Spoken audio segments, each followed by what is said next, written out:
योद्धा अमर बलिदानी धर्म योद्धा का रोंगटे खड़े करने वाला युद्ध 7 मार्च 1669 ईसा की बात है। ठाकुर सुजान सिंह बारात के साथ अपनी जीवन संगिनी को ब्याह कर लेकर आ रहे थे।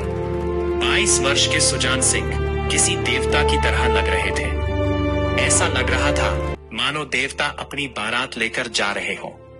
उन्होंने अपनी दुल्हन का मुख भी नहीं देखा था। शाम हो चुकी थी, इसलिए रात्रि विश्राम के लिए छापोली में पड़ाव डाल दिया।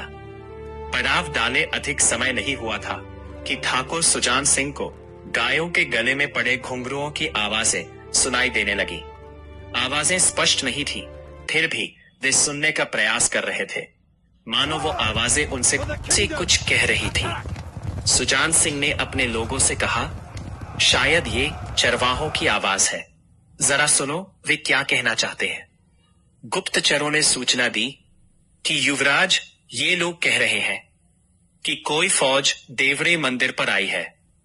ठाकुर सुजान सिंह चौंक पड़े कि कैसी फौज, किसकी फौज, किस मंदिर पे आई है। जवाब मिला, युवराज, ये औरंगजेब की बहुत ही विशाल सेना है, जिसका सैनिक दराब खान है, जिसने खंडेला के बाहर पड़ाव डाल रखा है। कल खंडेला स्थित भगवान श्री कृष्ण की मंदिर को तोड़ दिया जाएगा। निर्णय हो चुका है। एक ही पल में सब कुछ बदल गया। शादी की हल्दी उबटन और भविष्य के सपनों, चमकते चेहरे अचानक सख्त हो चुके थे। कोमल शरीर वज्र के समान कठोर बन चुका था। जो बाराती थे वे सेना में तब्दील हो चुके थे। सुजान सिंह अपनी सेना के लोगों से विचार विमर्श करने लगे। तब उनको पता चला कि उनके साथ मात्र 70 लोगों की छोटी सी एक सेना थी। रात्रि के समय में बिना एक पल गंवाए उन्होंने पास के गांव से कुछ आदमी भी इकट्ठे कर दिए। करीब 500 घुड़सवार अब उनके पास हो चुके थे। अचानक उन्हें अपनी पत्नी की याद आई, जिसका मुख भी वे नहीं देख पाए थे, जो डोली में बैठी हुई थी। क्या बीतेगी उस पर जिसने अपने लाल जोड़े भी ठीक से नहीं देखे हो। ठाकुर सुजान सिंह तरह तरह के विचारों में खोए हुए थे कि तभी उनके कानों में अपनी मां को दिए वचन याद आए, जिसमें उन्होंने क्षत्रिय धर्म को ना छोड़ने का वचन दिया था। उनकी सारी बातों को समझ चुकी थी। डोली की तरफ उनकी नजर गई। उनकी पत्नी मेहंदी वाले हाथों को निकालकर इशारा कर रही थी। मुख पे प्रसन्नता के भाव थे। वो एक सच्ची क्षत्रानी थी और मानो वो खुद तलवार लेकर दुश्मन पे टूट पड़ना चाहती थी, परंतु ऐसा नहीं हो सकता था।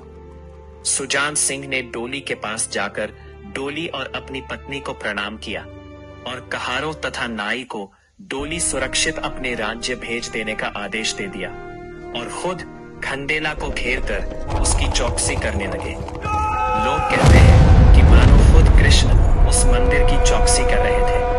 उनका मुखड़ा भी श्री कृष्ण की ही तरह चमक रहा था।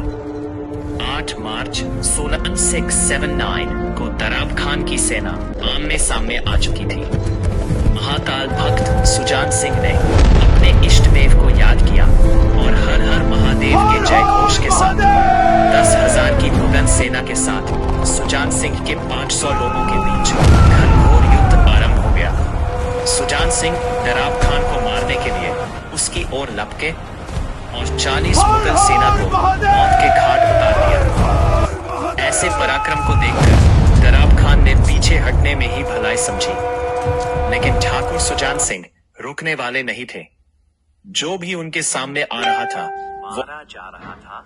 सुजान सिंह साक्षात मृत्यु का रूप धारण करके युद्ध कर रहे थे। ऐसा लग रहा था मानो खुद महाकाल ही युद्ध कर रहे हों। इस बीच कुछ लोगों की नजर सुजान सिंह पे पड़ी, लेकिन ये क्या, सुजान सिंह के शरीर पर सिर तो है ही नहीं। लोगों को घोर आश्चर्य हुआ, लेकिन उनके अपने लोगों को ये समझते देर नहीं लगी कि सुजान सिंह तो कब के मोक्ष को प्राप्त कर चुके हैं। युद्ध तो उनके इष्ट कर रहे हैं। यह उनके इष्ट है। सभी ने मन ही मन अपना शीश झुकाकर इष्ट देव को प्रणाम किया। दराब खान मारा जा चुका था। मुगल सेना भाग रही थी, लेकिन ये क्या, सुजान सिंह घोड़े पे सवार बिना सिर के ही मुगलों का संहार कर रहे थे। उस युद्ध भूमि में मृत्यु का ऐसा तांडव हुआ जिसका अनुमान इसी बात से लगाया जा सकता है कि मुगलों की 7,000 सेना अकेले सुजान सिंह के हाथों मारी जा चुकी थी। जब मुगल की बची खुची सेना पूर्ण रूप से भाग गई, तब सुजान सिंह, जिनका केवल शरीर मात्र था, मंदिर की ओर प्रस्थान किया। इतिहासकार कहते हैं कि देखने वालों को सुजान के शरीर से दिव्य प्रकाश का तेज निकल रहा था। एक अजीब विस्मित करने वाला प्रकाश निकल रहा था, जिसके समक्ष सूर्य का प्रकाश